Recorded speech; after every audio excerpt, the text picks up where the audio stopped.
All right, welcome Dr. Derick Brinkerhoff, Distinguished Fellow in the International Public Management RTI Research Triangle from the Research Triangle Institute. Derick Brinkerhoff was appointed in 2008, has more than 25 years of experience with public management issues in developing and transitioning countries, focusing on policy analysis, program implementation and evaluation, participation, institutional development, democratic governance and management change. Dr. Brinkerhoff was named an RTI Senior Fellow in 2003 and has numerous publications behind his name. I'm very glad that we have him here today, and I'm looking forward to his comments and views. Thank you very much. So I was asked to give some comments and reflections on the study. So I'm going to take a look at some of the key questions, and obviously a lot of what's already been said resonates with some of the things you're going to hear from me as well. So I'm going to talk briefly about some of the elements of the study here. Basically, look at those items that I've highlighted in red about fragility, about multi-stakeholder partnerships, service delivery, and then sort of what can donors do about these things. So these are the elements that I'll talk about, and we'll start out talking a little bit about fragile states. And certainly one of the things that has come up is all poor countries suffer from problems with service delivery. So what really makes it special if we're talking about fragile and conflict affected states? And one of the responses is that when we're thinking about service delivery, when we take a look at service provision coverage that's significantly below the average performance for countries with similar income levels, and there's some interesting research that I'm just going to review briefly on this. And then the second point, which is one that has come up in several of the comments, is when service provision and coverage is inequitably distributed and is exclusionary. Now, this is some work that Frances Stewart and her colleagues at Oxford have done, where they took some data from the bank and essentially calculated service delivery thresholds that contributed to fragility and then to the risk of state failure. And they looked at health, education, and school enrollment. And they essentially calculated an average for those countries, which is that column there, average for poor countries, and then calculated what the standard deviation from that was that led to fragility. This is essentially a chart from that same paper, and what they show here. So they calculated sort of a best fit level, which is that line. So all countries that are below that are the ones that are at risk, and the ones above are the ones that are doing okay. So we're talking really about degrees here, and so what we can essentially conclude then, first of all, is that service delivery failures are not uniformly distributed within a fragile state, and I think several of the comments have brought this up, and that these various unequal distributions cut across social, economic, ethnic and geographic groups. So I think when we're talking about who's getting services, it's really important to categorize that and who's not getting them. And that what we've seen is the systematic and persistent horizontal inequalities that result in exclusion. These essentially become the drivers of conflict. So that it's a long-term process, and it's one that I think gets at a lot of the things that the study gets at as well. So again, Frances Stewart did a background paper for the 2011 World Development Report that gets at some of these issues.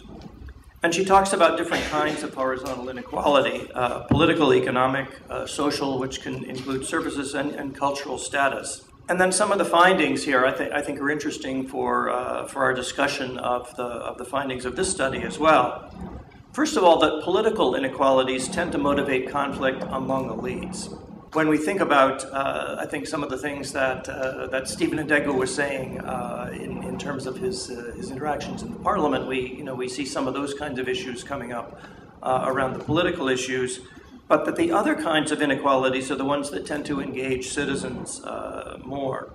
nonetheless, there are relationships among these, because obviously political decisions have a big impact on where resources flow within the country, who is favored and who is not. So clearly clientelistic relationships, patronage relationships are going to have a huge impact on the service delivery side as well.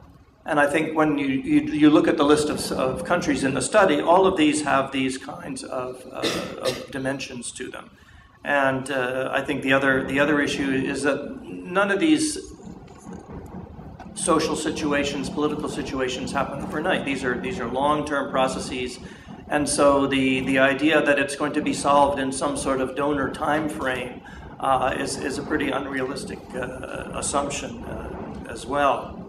Now, another point that was raised, and again, Stephen brought this up, is that when we think about what's going on in any given country, it's a lot more than service delivery. And this is sort of a perspective that I've used in thinking about governance in conflict-affected states, is that service delivery is really only one piece of the pie. That there's the whole security dimension. If you don't feel safe, that's sort of the bottom line there. And if your interaction with the state has to do with people showing up in the middle of the night dragging your family away, then the social contract that you want is what Stephen said, which is leave me alone. And the last thing you want is any connection to the state. So clearly the security issues play in a big point. And then the political side, the voice, the accountability, rule of law, all of these things have a big impact. And so we can say that service delivery failures are very much connected to these other aspects where there may be gaps as well in terms of security and authority, and then legitimacy.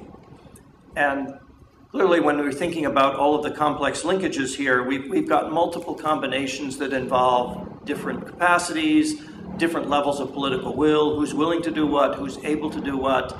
So it's a really complex picture, and I think the study gets into that, but obviously you can't deal with all of these kinds of things in any given analytic context. So let's talk a little bit about the relationship between service delivery and legitimacy, and ask how does improved service delivery impact state legitimacy? And clearly the first one is that service provision affects how the state interacts with citizens. As Taya began this morning, most citizens experience the state through the services that they either get or don't get. In the US, for a lot of people, one of the main things that they care about is, does someone come and pick up the trash on time? Real basic kinds of stuff. Can you go get your driver's license renewed in a reasonable amount of time? So these are really kind of basic sorts of things. And they can reinforce the social contract, and this is sort of the best case scenario. And the OECD paper on the social contract talks about how over time the state's ability to meet citizens' expectations provides the state with the capacity to be responsive. These kinds of relationships built up over time are going to be key to both the service delivery, legitimacy, and the exercise of state authority. I think we have to recognize that, again, that there are lots of different kinds of social contracts. Underlying the notion is a sort of the Age of Enlightenment Rousseau notion about the relationship between citizens and the state. But I think we have to recognize that there are a lot of countries where that kind of a social contract is very different. And I'm reminded of Paul Tilley's classic statement about the development of the state in Europe, where he essentially characterizes it as the state makes war and war makes the state. So there the idea is that the state's orientation towards citizens was, how can I build up an army? And in return, citizens expected, or hoped at least, for a little bit of protection. Sort of the basic kind of level. So let's talk a little bit about the process of legitimation. I think to me that's one of the interesting pieces that doesn't come out as clearly as it might in the study, is how does legitimacy actually happen? And here I'm going to talk a little bit about some work that some political scientists in the US have done. And start essentially with this notion of the state as an entity that the citizen can trust. And that clearly has to do with both the performance of government and its competence, so it gets at service delivery and administrative capacity, and also the motivation of the leadership. And then from that, the idea is that you get some sort of what's called values-based legitimacy, and I'll explain these terms in a minute. And then you finally get to behavioral legitimacy. I think one of the things about a notion like legitimacy is, how do you know that it's actually happening? What do you look at? Sort of what's the data? We start out talking about this values dimension. Essentially here we're getting at what's already been brought up, which is this idea that citizens have certain beliefs about what the state should do, how people should behave, what kind of processes are appropriate, and what kinds of institutions should exist.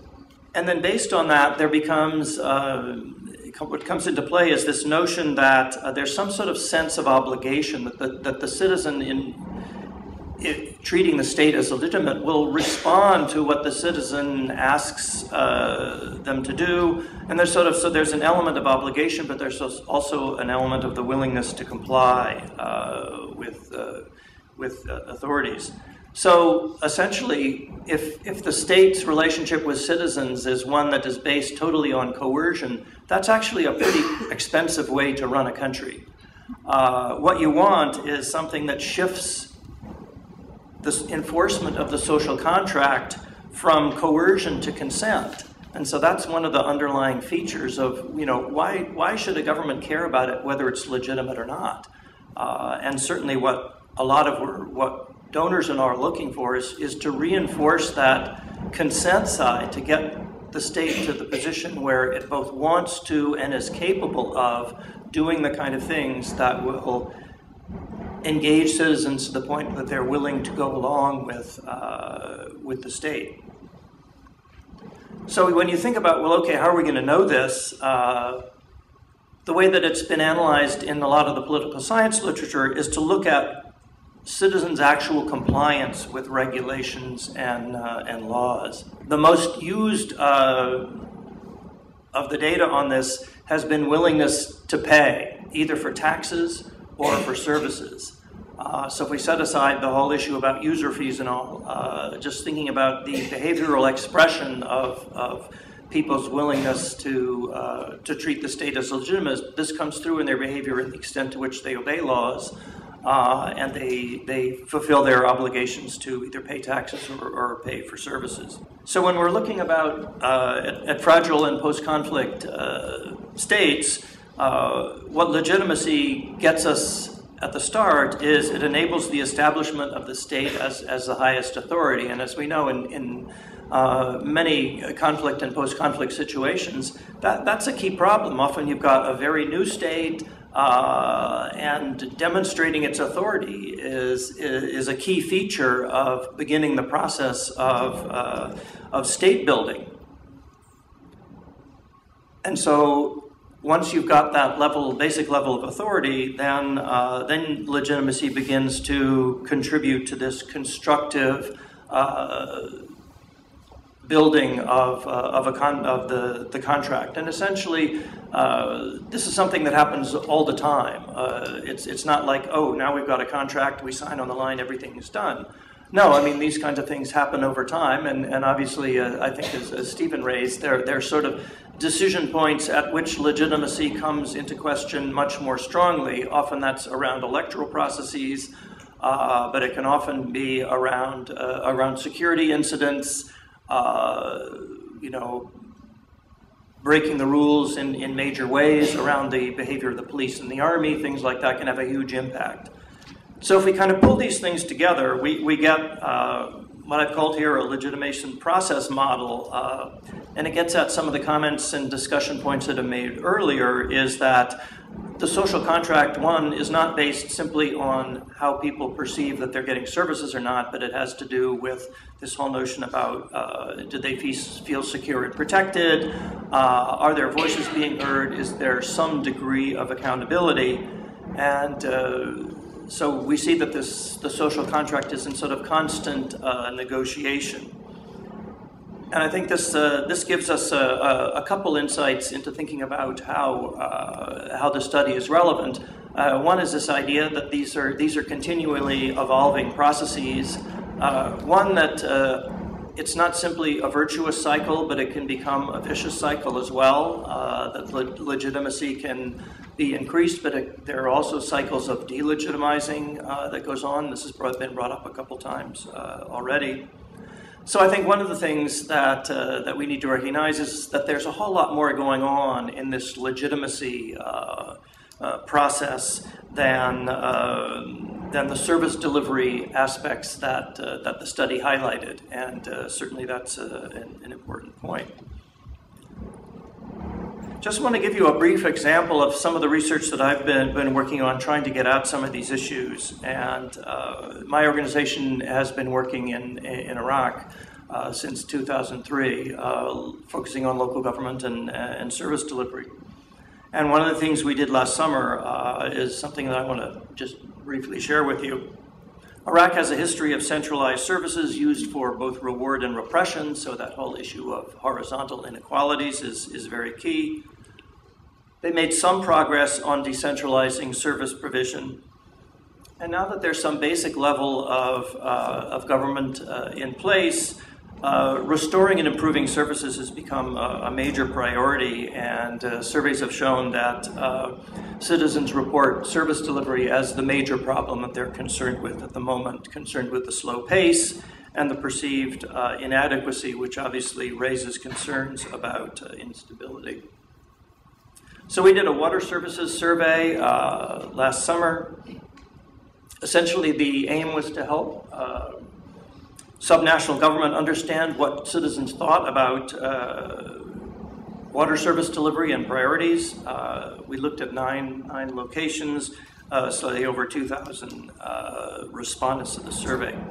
And essentially what I'm going to present here is some analysis that we did around satisfaction with service continuity and willingness to pay as a proxy for this trust in the state variable. And this is what we found, and I'll explain a little bit about this. And there's some surprising notions here. This essentially maps satisfaction against willingness to pay in the series of provinces along the bottom. And I think our initial expectation is we would find low satisfaction along with low willingness to pay. But what we were struck by is in the provinces with the lowest levels of satisfaction, it showed the highest willingness to pay for services. So what we concluded from that is that here at the level where there are basically very poor or no services, willingness to pay is essentially an expression of the need for the service. It doesn't have much to do with the legitimacy of the state. Now, as you go along the curve there, what you see is willingness to pay drops as satisfaction begins to increase, but then it goes up again at the tail end. And the way that we interpreted that was the perception of citizens in the ability of the state to provide the services was relatively low. And then as that increased, as the idea that the state could actually provide the services, then people began to say, well, okay, if the state can actually do it, then I'll be more willing to pay. So there, that trust in the capacity of the state kind of reemerges. And so you end up at the tail end there with what I think is often the theoretical notion of what people associate between service delivery and legitimacy. So I think it's an interesting sort of peak with some data, and obviously there are lots of problems with the data, but you kind of, as you know, in this business, you work with what you can get, and this is what we could get. So I think one of the interesting points is that in situations where with very poor service delivery, citizens value getting any services at all. And so users are looking to the state for some minimum level of something rather than necessarily to make improvements. Only after public services have been established do gradations in service build or detract from citizens' trust in the state. So I think it's an interesting way of thinking about some of these kinds of issues. So what can we conclude, obviously, and this picks up on some of the comments made before, is that service provision and legitimacy go together, but obviously that's not all you need to get legitimacy. Satisfaction with services can build trust and raise expectations, and that the fulfillment of these can build or undermine. And again, this gets at the notion of both a vicious and a virtuous cycle, depending on what goes on, and it can go up and down. Satisfaction, obviously, is only one component of expectations, and I think this is one of the most difficult pieces to unpack about both state-society relations and whether legitimacy becomes an outcome of those negotiation points. It's been raised here that we need to think about, when we're talking about the stakeholders, who are the stakeholders? And clearly what that indicates is that the starting points vary tremendously for what people are thinking about the state. So that if you've had no services all along and then someone comes to you and say, well, what would you like the state to do? You may have pretty low expectations that they're going to do anything. They'll say, well, maybe the Constitution says I have a right to X, Y, and Z, but I don't really expect that I'm going to get any of that. Whereas in a situation where you've gotten a certain level of services and then those services go down, you're likely to be a whole lot more dissatisfied than the community that never had any to begin with.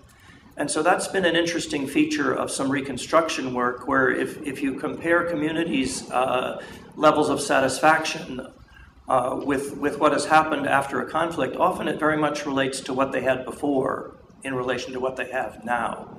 So it can be you can get very different responses. You can think that you've done a whole lot to restore things, but if that's not what people expected, then you may not get a legitimacy boost out of that.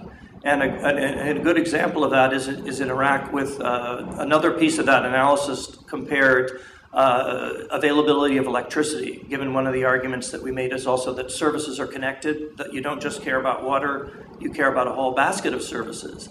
And so what we found is that people's expectations about whether they were going to have access to electricity had an impact on their satisfaction across a variety of services as well. Another interesting point is in terms of perceptions of where does responsibility for service provision lie. The idea that you're going to increase service provision and the whole state will gain legitimacy, that may not be the case.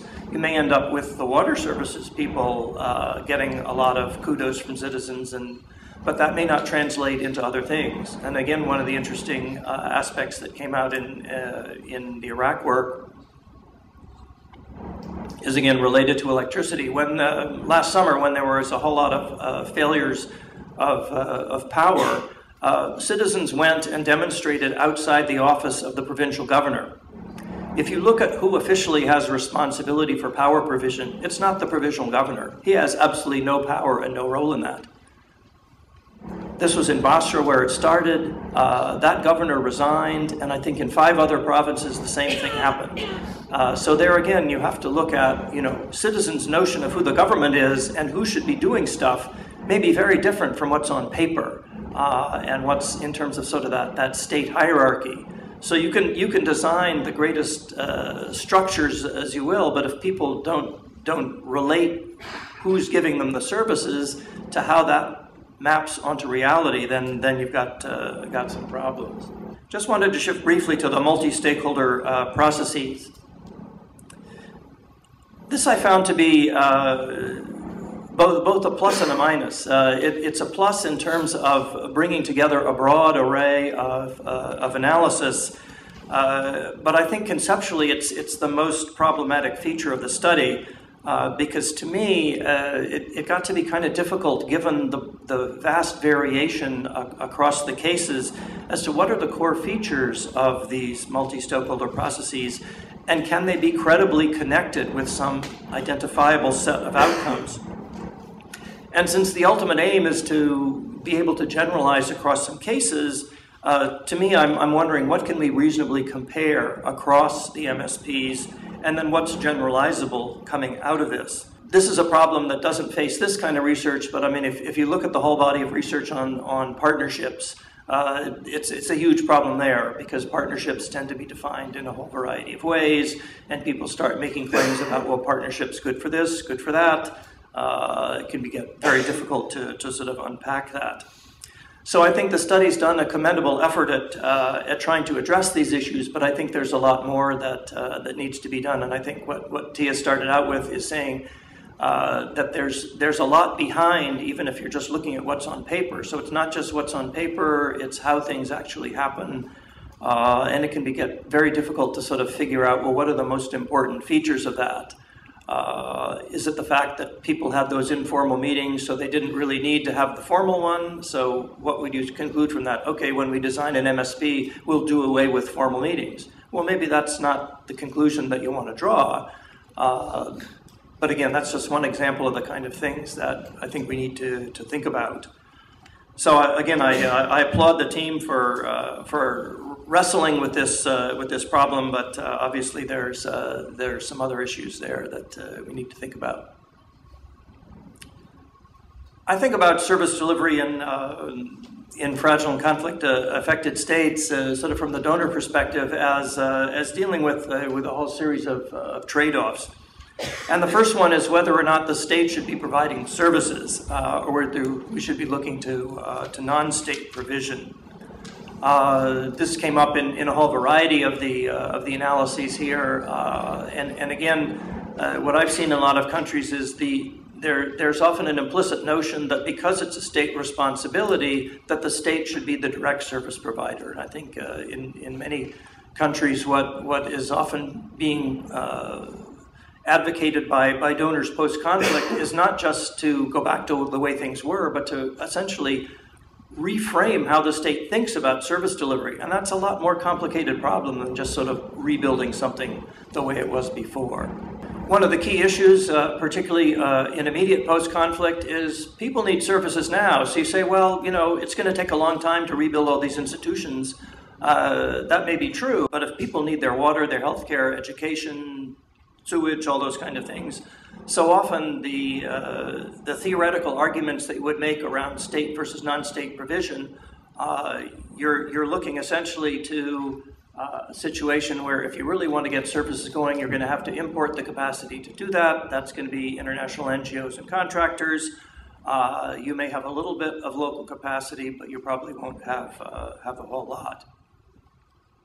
Another one that concerns post-conflict and peace settlement issues is the idea that getting services back up quickly contributes to security. And so whether you have to bypass the state to do that and rely on a whole lot of imported capacity, that may be the price that people are willing to pay to try to deal with some of the security issues. And essentially end up worrying about the other things later on. Another has to do with what's the basis for the decisions. This comes in a lot when you think about as people are saying, well, what kind of state do we want to reconstruct? And they say, well, you know, service provision should be merit-based. You know, we should have performance improvement plans. We should have performance appraisal plans. All these kinds of things. Whereas what might often concern the decision makers in the country most immediately is, well, given the terms of the peace settlement, we've got to give 5 ministries to this ethnic and political group and 6 ministries to that. And hiring procedures are, yes, they may be merit-based on paper, but essentially it's going to be we have to reward this group. Because they had, you know, the following role in the conflict and all. So you've got a whole lot of political considerations that are going to have a lot more to do, particularly in the immediate term, with how people think about the legitimacy of the state than technical criteria and all. Then another one is often the trade-off between supply side and demand side. Most donors arrive with kind of a menu of stuff that's on offer. And that may not necessarily be what countries want and need. So that's, I think, another set of trade-offs as well. So I think, for example, one of the conclusions of the study is that the state tended to be invisible relative to the NGOs with their placards on their vehicles and all the rest. That can often be a problem, but I think there are some reasons why that's the case that have to do with these trade-offs in terms of the importing the capacity and immediate response. I think one of the difficulties, and this is something that Steve Cummins, who was at the bank and worked on the WDR on service delivery in 2004, talks about, which is you end up with these sort of parallel tracks that never meet. You have sort of the imported capacity, and they're supposed to be building that local capacity, but somehow those two trains never quite connect. So I think one of the interesting features for the discussion of the study is in terms of the sustainability factor. What necessarily do we want to be sustained? So these are the lessons. I just want to say a couple things about these, not commenting on the content so much, but just to point out that I think these are all things that are valuable. They're all things that we have that I think a lot of us would agree with and resonate with. But one of the issues that comes up, particularly in conflict situations and immediate post-conflict, is the data demands to know all this stuff and to figure it out.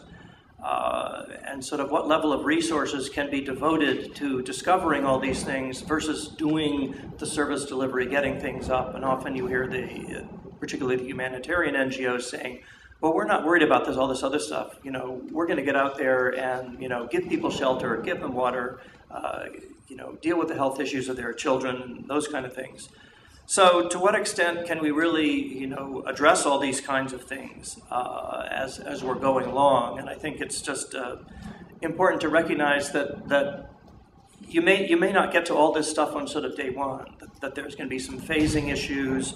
And I think the key problem that a lot in the conflict and reconstruction community have wrestled with is if you've got some sort of a sequence along, how does part one of the sequence feed into part two, or does it just get to be a sort of series of disconnects? I think the focus on sustainability of the MSPs for service delivery is an interesting question, because I think one of the things that we might want to separate is to what extent do we want the MSP to be sustained versus what the MSP is doing. And particularly as Taya pointed out, these are essentially projects. No one expects projects to be sustained. What you want to be sustained is the capacity that those projects have put in place, the relationships, the interactions, and all. So I think we need to think about what is it from MSPs that can and should be sustained. So conclusions, again, this I think simply highlights what's already beginning to come out of the discussion, is we need to be aware of overly simplistic assumptions about the linkages among service delivery, MSPs, citizen satisfaction, expectations, and legitimacy. And think about MSPs really as opportunities to revisit and clarify the roles and expectations of state and non-state actors, and to link these back to the more ongoing state-society relations that are embodied in that kind of shorthand of the state-society social contract. So I think particularly this issue around the horizontal inequalities is really key.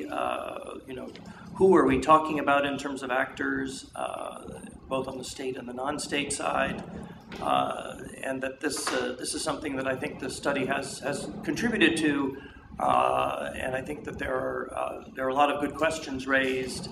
But obviously, like any piece of social science research, you can't answer everything all at once, and that there are a lot of other things that we want to pay attention to as well. So I think I'll stop there, and we can have some discussion and some comments. So thank you very much.